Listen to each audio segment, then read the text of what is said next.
kababayan, ito po ang Damayang Pilipino Party List. Dadamayan ka sa hirap ng buhay, dadamayan ka tungo sa kaunlaran.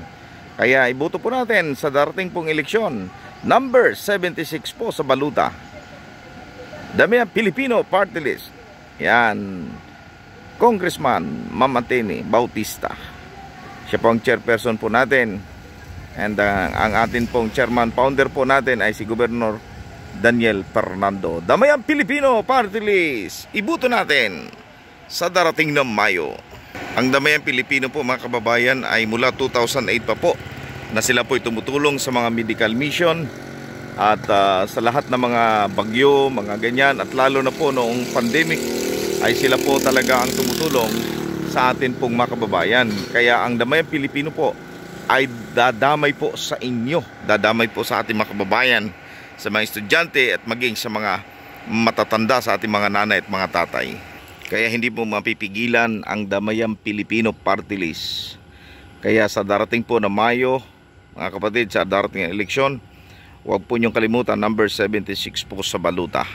Damayang Pilipino Party List. Ito po ang dito sigurado ang future mo. Okay? Ito po ang tunay na dadamay sa iyo, Damayang Pilipino. Boto po natin, number 76 po sa baluta, Damayang Pilipino Party List. Ayun mga kababayan, huwag pong kalilimutan ha. Ito po ang dadamay sa iyo, Damayang Pilipino. Sa darating po na Mayo, number 76 sa baluta. Ayan, Damayang Pilipino. Dito sigurado ang future nyo.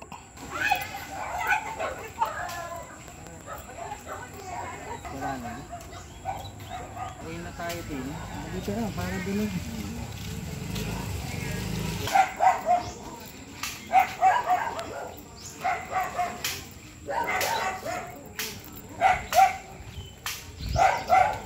Ito po ang Damayang Pilipino Party List.